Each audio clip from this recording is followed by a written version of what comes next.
Oi pessoal, vocês foram testemunhas do julgamento histórico na sexta-feira, mas não vai e não deve parar só com a inegibilidade. E turma, repassa esse vídeo para todo mundo, pois separei os melhores momentos do melhor voto da história do TSE. O ministro Floriano Marques deu uma aula de maneira que ficaram muito evidentes os motivos que levaram à inegibilidade do Bozo. Somente os terraplanistas bolsonarianos, que é um termo que eu gosto de usar, é que não vão aceitar o resultado e os argumentos do ministro, que aliás fez essa analogia também, muito sensacional ele usar o terraplanismo para explicar as ações do Bolsonaro naquela reunião com os embaixadores. E tem mais, ficou muito claro também o desvio de finalidade, o abuso do poder que o Bolsonaro cometeu. Mas antes, deixa eu mostrar um pequeno compilado de algumas falas do Bolsonaro para você que por acaso está com peninha dele. E sim, não esquece, tá? Deixa o gostei, o like, inscreva-se no canal, ativa o sininho, que é isso que permite que o nosso canal continue e seja reconhecido pela plataforma. Muito obrigado de coração e vamos pro vídeo. Obrigada a todos. Depois da facada não vai ser uma gripezinha que vai me derrubar não, tá ok? Cara, quem fala de eu não sou governo, tá vendo? Isso é desumano. Lamento, quer que faça o quê? Eu sou Messias, mas não faço milagre. Isso é desumano. Você está atrasando que o vírus está em você, porque não adianta que vai pegar. 70% vai se contagiar. Mas quando pega num bundão de vocês, a chance de sobreviver é bem menor. Isso é desumano. Tem que deixar de ser um país de maricas, pô. Eu estou com Covid. Isso é desumano. Vai comprar vacina, só falando aqui na casa da tua mãe. Chega de frescura e de mimimi. Vão ficar chorando até quando? Isso é desumano. Quando você estiver lá.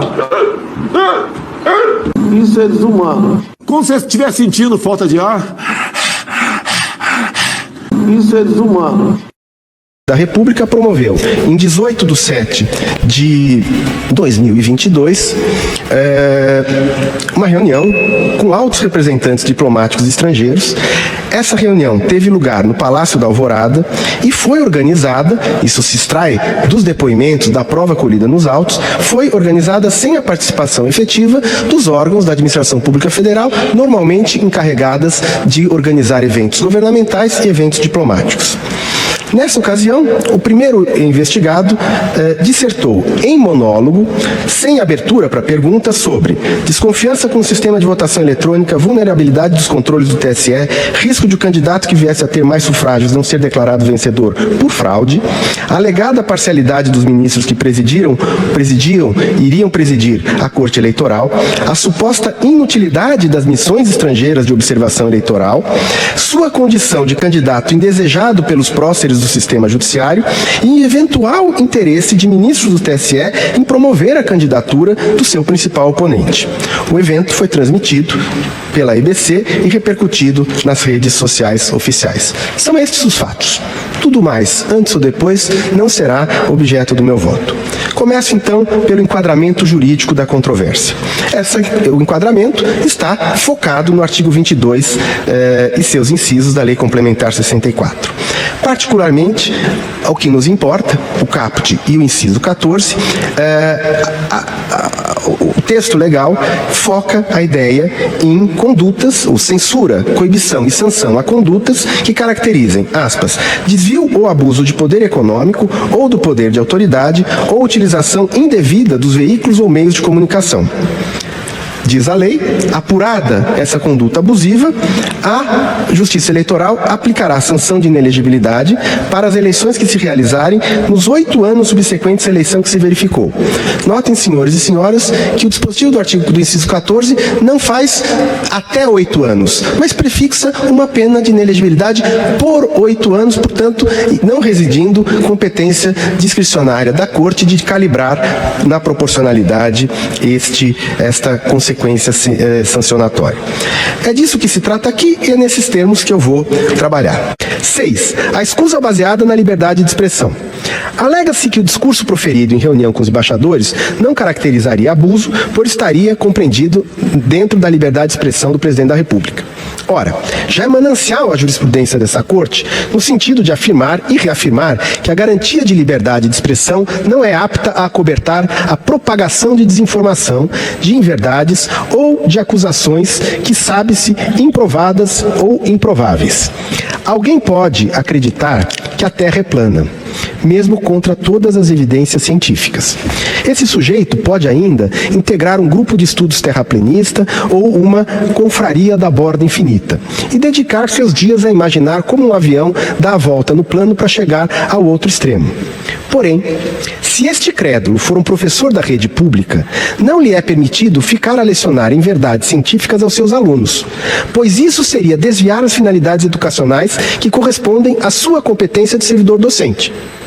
As convicções íntimas de quem quer que seja são respeitáveis e até a sua externação, desde que não fira outro direito constitucional, tem que ser preservadas. Agora, exercer a competência pública para propalar com a legitimidade de chefe de Estado uma inverdade já sabida e reiterada é um desvio de competência e, portanto, figura clássica de desvio de finalidade. Porém, o que assistimos no discurso de 18/7 foi uma desabrida utilização da condição de presidente da República para, diante de representantes diplomáticos dos países com quem o Brasil mantém relações, mal falar do nosso sistema eleitoral, aviltar a justiça eleitoral e desqualificar a nossa democracia. O exato oposto que um chefe de Estado deve fazer. Mas, ao expor os embaixadores ao constrangimento de ouvir assertivas ácidas direcionadas aos membros da mais alta corte e ao sistema eleitoral, conspirou contra a imagem da República, conspirou contra a imagem internacional da pátria. Ora, o que pode ser mais grave no agir de um chefe de Estado que, visando objetivos eleitorais, mobilizaram o aparato da República para passar internacionalmente a ideia de que as eleições brasileiras não são limpas? O que de mais grave pode existir que acusar, buscando repercussão internacional, 3 ministros da mais alta corte de serem às seclas de terroristas e criminosos? O que pode ser mais grave do que achincalhar perante representantes estrangeiros o regime democrático dizendo que um dos seus pilares, as eleições livres, são forjadas e ardilosamente manipuladas? O que de mais grave e abusivo pode existir no comportamento de um homem público que colocar seus interesses eleitorais, expurguemos qualquer interesse de solapar a democracia, porque estranhos a age, colocar os seus interesses eleitorais acima do dever maior de chefe de Estado de respeitar a imagem e os símbolos da República? O que haveria de mais abusivo que amesquinhar a nação, apresentando-a como uma republiqueta bananeira que tenta vender suas crendices eleitorais ludistas, ou pior, fazer vingar outros objetivos inconfessáveis? Reitero aqui, em discordância com o voto do ministro Raul Araújo, que a configuração do ato abusivo, ele deve considerar a sua potencialidade e não o sucesso dos efeitos buscados. Segundo aspecto de gravidade não menor, o atrevido desafio à justiça como nota adicional de gravidade. A gravidade da conduta se reforça pelo fato de que o teor principal do discurso, insistência na vulnerabilidade e desconfiança das urnas eletrônicas, ao tempo do evento, já havia sido esclarecido e negado por quem competente e demonstrada a improcedência da tese de fraude e ainda rejeitado o voto impresso pelo Congresso Nacional. Mas já se sabia que a insistência naquele discurso caracterizaria abuso de poder político punível. Portanto, o investigado assumiu conscientemente, deliberadamente, as consequências da conduta e, portanto, conscientemente desejou desafiar frontal e cabalmente o judiciário e as instituições. Se tais condutas abusivas e desviadas não se revestem de gravidade, este tribunal deveria revisitar inúmeras condenações em AIGE de autoridades municipais e estaduais que, por agir abusivo ou desvio de finalidade de impacto e gravidade muito menores, são punidos com pena de inelegibilidade praticamente toda a semana nesta Corte. Retomo o artigo 14, parágrafo 9º da Constituição. A Constituição determina que a lei complementar definirá os casos de inelegibilidade por abuso para proteger a probidade, a moralidade e a normalidade e legitimidade das eleições. Extrai o ministro Raul do parágrafo 9º que é um dever da lei, tal qual desenhada na lei complementar, coibir o abuso que feriu, ao meu ver, a probidade, a moralidade e pôs em risco a normalidade e a legitimidade, expressamente texto constitucional das eleições.